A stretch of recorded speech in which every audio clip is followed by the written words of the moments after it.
वही मेरठ वाला कांड होगा, रिश्तेदारों चाहने वालों के साथ तुम्हारा अंजाम कराऊंगी। माता जी जिसमें रहती है उन्हीं के पास सोता हूँ, माता जी को बाहर सुला रहा हूँ, मैं खुद रूम में सोता हूँ, इसी भय की मारी कि कहीं मेरे ऊपर रात के सोने में अटैक न कर दे। पत्नी का व्यवहार हमारे घर के प्रति जब से शादी हुई 2008 तब से सही नहीं रहा। उसको समझाना मैंने बहुत प्रयास किया, मगर उसने हमेशा मुझे कानून की धमकी दी, जबकि मैं घर में भी उससे छुप कर ही सोता हूँ। घर में भी छुप कर हाँ, सोते? क्या भरोसा भाई, वो जब कह रही कुछ भी कर सकती है। तो डॉक्टरनी ने बताया कि पॉइजन का खतरा, इनसे बच्चा नहीं होगा। उसने नसबंदी किया, बहरहाल ऑपरेशन हुई, इनकी जान हमने बचाई 2012 में। तब से इनसे कोई हमसे संतान नहीं हो रही। मैं पत्नी से भी मशवरा किया स्वयं, तो जितनी बार मशवरा किया इसने भी हाँ भरे कर लो। तो इसलिए अब चूंकि इनके जरिए संतान नहीं होनी थी और उनकी भी रजामंदी थी, मैंने कर लिया। हाँ, मैंने कोई लिखित नहीं लिया था। और अब ये जो है दूसरे चढ़ाने पे मुझे बचाने जान से मारने का धमकी दे रही है। 28 तारीख को मैं घर आया। ये पहली पत्नी हमें बार बार परेशान करती, थाने जाने, कोर्ट में झूठे मुकदमा, और अभी तो दोनों रूम में ताला मार के रखी, मेरा सामान बाहर पड़ा हुआ है, जान से मारने की धमकी दे रही है। हिफाजत हमें सुरक्षा दी जाए और हमें अपने घर में रहने का अधिकार दिया जाए। हमें चाहती पत्नी भी है, सुख शांति से रहे। उत्तर प्रदेश के मेरठ में मुस्कान और साहिल का मामला भी पूरी तरह से ठंडा नहीं हुआ है और इस मामले को लेकर के पूरे देश में चर्चाएं चल रही हैं। वहीं आज संतकबीर नगर जिले के दुधारा थाना क्षेत्र के पचपोखरी का भी एक मामला सामने आया है। एक पति ने आज तहसील दिवस में अपनी शिकायत दर्ज कराते हुए अपनी पत्नी के खिलाफ एप्लीकेशन दिया है और बताया है कि इनकी पत्नी जो है कहती है कि मेरठ वाला कांड हम भी करेंगे। हम इनसे पूरा जानेंगे कि इनका क्या नाम है और आज जो एप्लीकेशन दिया है पूरा क्या मामला। क्या नाम आपका? जी, मेरा नाम मोहम्मद असलम है। मोहम्मद असलम, आज जो एप्लीकेशन दिया पूरा क्या मामला, आपकी पत्नी ऐसा क्यों करती कहती है मेरठ वाला कांड करेंगे? हमारी पत्नी का व्यवहार हमारे घर के प्रति जब से शादी हुई 2008 तब से सही नहीं रहा। अब उसका किसी और के साथ लगाव, दीगर चीज़ें, व्यवहार सही ना होना, बार बार उसको समझाना मैंने बहुत प्रयास किया, मगर उसने हमेशा मुझे कानून की धमकी दी, दहेज केस फंसाने करने, थाने बाकायदा बार बार दौड़ाती भी रही। यहाँ तक कि उसके ज़रिए से एक बच्ची 2009 में ऑपरेशन से हुई भी, उसके बाद भी एक बच्चे ऑपरेशन से हुए। तीसरा जो बच्चा पैदा होने के समय था, हम उसको लेके भोपाल में थे, ब्लड जारी था, बहुत सारे मामलात हुए, लेट हुआ, जान के इनके खतरा था, ऑपरेशन कराने के लिए हम हॉस्पिटल गए तो डॉक्टरनी ने बताया कि पॉइजन का खतरा, इनसे बच्चा नहीं होगा। उसने नसबंदी किया, बहरहाल ऑपरेशन हुई, इनकी जान हमने बचाई 2012 में। तब से इनसे कोई हमसे संतान नहीं हो रही। तो जब भी हम इनको बोलते कि कम से कम अब तो सुधर जाओ, इतना साल हो गया शादी होके, तो इनका एक ही कहना है कि तुम्हें दूसरी करनी कर लो, हम जिसको करते हैं नहीं छोड़ेंगे। अच्छा, आपकी पत्नी ने कहा कि आप दूसरी शादी कर लो, हम आपके साथ ही रहेंगे। जी। फिर क्या हुआ? तो हमने घर वालों से मशवरा किया इस बारे में। तो घर वाले ने पहले समझाया कि भाई जो आपकी मर्जी बेहतर हो, या एक बच्ची है ना हो, रहने दीजिए, हो सकता है ये सुधर जाए। तो हमने फिर भी इंतज़ार किया, 2012 से इंतज़ार किया कई साल तक, मगर मुझे कोई सुधार दिख नहीं रहा है। अभी फ़िलहाल 28 तारीख को मैं घर आया।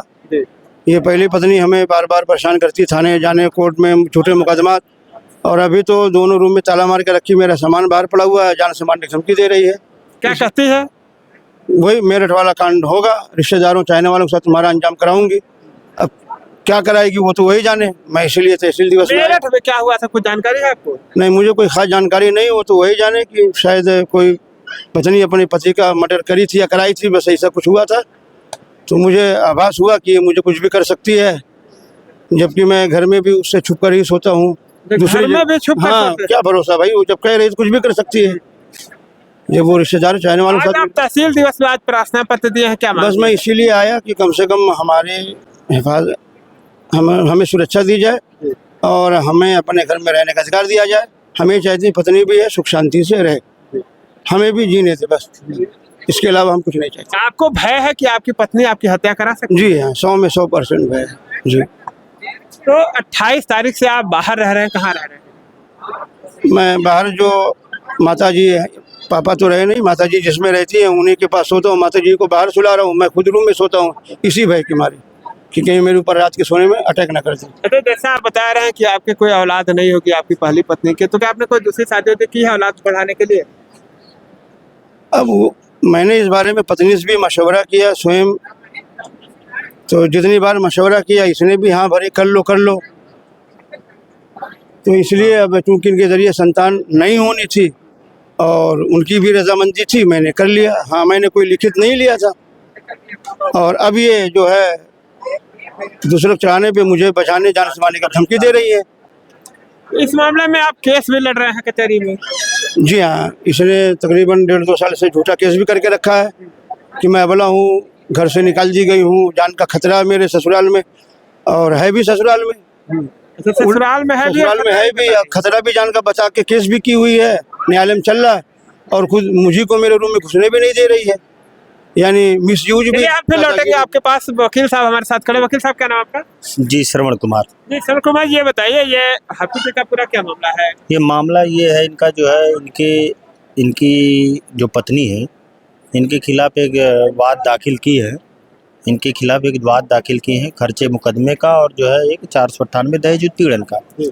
चूँकि काफ़ी पहले इनका विवाह हुआ था, और विवाह के साथ साथ जो है इनकी पत्नी जो है, एक बेटी भी है इनके पास। बेटी के बाद और कोई संतान न होने के कारण पहली पत्नी की सहमति से ही इन्होंने दूसरी शादी कर ली, और उससे भी बच्चा भी हुआ था, वो एक्सपायर भी कर गया है।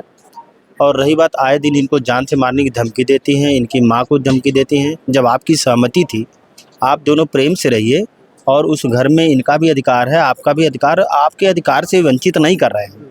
आपको कमा करके खिलाएंगे भी, खर्चा भी देंगे, सब कुछ करेंगे, बशर्ते आप इनको प्रेम से रहने दीजिए। आप भी प्रेम से रहिए, सबको एक चीज से ले। लेकिन अवैध लोगों के साथ मिल करके कोई कहानी गढ़ना, अब यही नहीं रहेंगे तो उनका जीवन एक विधवा के रूप में कहा जाएगा। और इनकी संपत्ति पर मान लीजिए आप पूरी तरीके से काबिज हैं, जो भी फसलें हो रही हैं आप पूरी तरीके से उसको ले रही हैं, उसका बेच रही हैं, उपयोग उपभोग दोनों कर रही हैं। इनको कुछ नहीं मिला है, ये मजबूर है, ये खरीद करके अनाज खा रहे हैं, मजबूर हैं। मजबूर ये हैं कि खुले आसमान के नीचे रहने के लिए मजबूर हैं। चूँकि इनके पास अपना मकान होते हुए भी, विवाहित होते हुए भी अविवाहित जैसा महसूस कर रहे हैं, और इधर उधर कमा करके किसी भी प्रकार के से अपना जीविकापार्जन कर रहे हैं। बावजूद इसके इनकी पत्नी इनको घर में नहीं रहने दे रही है। मेरा निवेदन है कि दोनों में सामंजस्य बैठे। आज शिकायत तहसील दिवस में। वकील साहब, हाल फिलहाल में जो मामला आ रहा है, मेरठ की तरह ये बता रहे हैं कि इनकी पत्नी धमकी दे रही है कि जो मेरठ में कांड हो उसी तरह से इनके साथ। आजकल ट्रेंड हो गया है। कई महिलाएं आजकल यूट्यूब पे, मोबाइल का ज़माना है, छोटे छोटे शॉर्ट वीडियो बन करके आ रहे हैं, महिलाएं वो देख रही हैं और अपने पति को धमका भी रही हैं। सही बात है, अब घटना कारित करना या न करना ये तो उनका विषय है, लेकिन धमका तो उसको किसी न किसी तरीके से अपने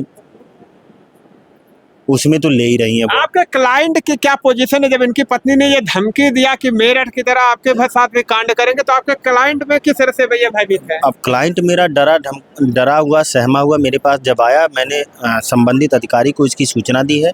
संबंधित अधिकारी ने इसके खिलाफ कार्रवाई करने के लिए आश्वासन दिया है और संबंधित एसओ दुधारा को निर्देशित किया गया है कि दोनों पक्षों को आपस में बुला करके, बैठा करके, समझा करके, दोनों में सामंजस्य बैठा करके, दोनों परिवार को एक करके, सामंजस्य बैठा करके दोनों को एक करने की प्रयास करेंगे, वो कहे हैं। क्या लगता है पुलिस आपकी मदद करेगी? जिस तरह से आप समस्या बता रहे हैं कि पत्नी आपकी धमकाती, आपको कहती है कि मेरठ की तरह कांड करेंगे, नीले ड्रम से आपको भय लगता है? मुझे बिलासुबा क्यों नहीं लगता है? जब पत्नी धर्म निभा ही नहीं रही है, पति के विरुद्ध हर काम अंजाम दे रही है, तो कुछ भी कर सकती है। हालांकि पत्नी तो कुछ नहीं कर सकती, परंतु उसके जो सहयोगी हैं, अन्य लोग, रिश्तेदार वगैरह हैं, जो अन्य उनके साथ लोग हैं, ये सब चक्रव्यूह रच रहे हैं कि कोई न कोई ऐसी घटना कारित की जाए जिससे ये मामला रास्ते का खत्म हो जाए जल्द से। क्या आपकी पत्नी किसी और से अवैध समझ सकती है? जी हाँ, उसके कई तरीके के हैं। ऐसा अभाव उसकी चाल चर्चा हो रहा है, क्योंकि वो रोज़ाना, मैं जब से आया हूँ अभी डेली मैं घर पे ही रहता हूँ। शाम को 7 बजे निकलती है, कभी 9:30 बजे, कभी 10 बजे, कभी 12 बजे रात में आ रही है। कहाँ जा रही है रात में? किसकी पत्नी जाती है? बताते कुछ नहीं, कुछ में मुझसे ना पूछती, ना माता जी से पूछती, अपना रूम में ताला मारती है। 1-2 फोटो भी मैंने निकाला जाते हुए। अभी समझाऊं तो फिर वही नया झगड़ा, कोई नया मेरे ऊपर फिर नया इल्ज़ाम आएगा। मैं कितनी अपनी सफाई देता फिरूंगा? तो यही मेरे निवेदन था कि भाई आखिर इससे पुलिस खुद ही पूछे कि तुम डेली रोजाना कहाँ जाती हो रात में? पत्नियां तो घर में रहती है, तुम किसके पास जाती हो? और रोजाना जाती हो, बिला नागा जाती हो, क्यों जाती हो? या तुम क्या अपनी मर्जी चलोगी या अपने पति की आज्ञा लोगी या पति की माता से कुछ पूछोगी, क्या करोगी? अब ये तो पुलिस से पूछ सकती है, मैं पूछूं तो? आपने प्रार्थना पत्र दिया है, पुलिस महकमा के आला अधिकारियों ने आपको आश्वासन दिया, क्या लगता है पुलिस महकमा के आला अधिकारी आपकी समस्या को हल करा पाएंगे? जी हाँ, अगर चाहेंगे तो क्यों नहीं हल कराएंगे, बिलाशुबा वो तो हल करा सकते हैं। बल्कि उन्हें खुद ही जानकारी हो ही जाती है कि आखिर वो है कितने पानी में। तो अब यहाँ से आप क्या लौट के अपने घर जाएंगे पुनः? जी हाँ, अपने घर जाऊंगा, माता के पास बाहर ही रहूंगा, माता के पास। तो बाहर रहते हैं माता के पास? हाँ, जो छोटे भाई को रूम मिला है, 2 रूम हर भाई को मिला था, ये तो मेरे दोनों रूम पे ताला मार के कब्जा करके बैठी है, मुझे घुसने नहीं दे रही है, मेरा कागज पत्र कपड़ा कुछ भी नहीं निकालने दे रही है। जाओ तो झूठे झूठे इल्जाम दे रही। तो छोटे भाई के एक रूम में माता जी रहती है, माता जी के साथ उसमें सोता हूँ, माता जी को बाहर सुलाता हूँ रात के टाइम में, मैं खुद अंदर सोता हूँ इसी भय के मारे। तो भय के नाते हाँ। आप माता जी को बाहर सुलाते हैं और हाँ, आप अंदर मैं सोते अंदर हैं, सोता ऐसा ना कि हूँ। पत्नी आपके साथ हाँ काम हाँ, करते हैं? बिलाशुबा कर सकती हो, उसको अपने चाहने वालों के साथ कुछ भी अंजाम दे सकती है रिश्तेदार को। तो कितने चाहने वाले होंगे, उसको कुछ जानकारी है आपको? है, रिश्तेदार भी हैं बहुत सारे, 2-4 हैं, 1-2 साथ मैंने देखा भी, बाकायदा उसको समझाया, मना भी किया, उसके बाद भाई को भी बोला, पत्नी को भी समझाया, पत्नी का एक ही जवाब था, मैं तुम्हें छोड़ सकती, उसको नहीं छोड़ूंगी। तो अब मैं पत्नी आपको छोड़ देगी और उसे नहीं छोड़ेगी, ये खुला उसका बोलना था, तो अब इसके आगे मैं क्या बोलूँ, क्या तो अफसर आपने कहा नहीं कि तो हमसे तलाक ले लो, अलग रहो, जो तुम कहो तुम्हारा हिस्सा बखरा दे दे? है? मैंने ये भी कहा, इस बारे में भी कई बार हम दोनों में खटपट हुई है। एक बार उसके कहने पे मैंने एक तलाक मुँह से बोला भी था, हुआ भी था, उसी दौरान मैंने एक दूसरे कर भी लिया था। बहरहाल तो फिर लोगों के समझाने पे कि आप पढ़े लिखे हैं, ये आखिर आपकी पत्नी थी, ये तलाक दिया, इससे फिर से निकाह पढ़ा लीजिए, बच्ची है आपके पास है, दोनों को कर सकते हैं पालन पोषण। तो मैंने फिर से निकाह कर लिया, मगर ये सुधरने का वादा करके फिर वही करतूत फिर कर रही है। तो जब तो सुलह समझौता हो गया, सुधर जाएंगे, लेकिन सुधरी नहीं, सुधरी नहीं, बस क्या नाम एक। था आपने अपना? मेरा नाम मोहम्मद असलम। देखिए, मोहम्मद असलम जिस तरह से अपनी समस्या को बयां कर रहा है, और इनके अंदर भय इतना है कि ये अपने कमरे में नहीं जाते, अपनी पत्नी के पास नहीं जाते, अपनी माता के घर में सोते हैं, और माता इनकी बाहर सोती है, ये अंदर सोते हैं। इनको भय है कि कहीं इनकी पत्नी मेरठ की तरह इनके साथ भी कांड न कर दे। पिछले 28 मार्च से लगातार ये इधर उधर भटक रहे अधिकारियों के पास, लेकिन कहीं से इन्हें न्याय की कोई उम्मीद नहीं दिखाई दे रहे, जिसको लेकर के आज मोहम्मद असलम ने तहसील दिवस में प्रार्थना पत्र देते हुए शिकायत दर्ज कराया है। पुलिस महकमा के प्रशासनिक अधिकारी इनको आश्वासन दिए, आगे क्या होगा ये तो बाद में ही पता चलेगा, लेकिन अभी भी ये पूरी तरह से भयभीत है और इन्हें यह भय है कि इनकी पत्नी इनकी हत्या करा सकती है। इस वीडियो पे आप लोगों की क्या राय है, कमेंट करके बताइए। मिलते हैं नई जगह पे नई वीडियो के साथ, तब तक के लिए नमस्कार।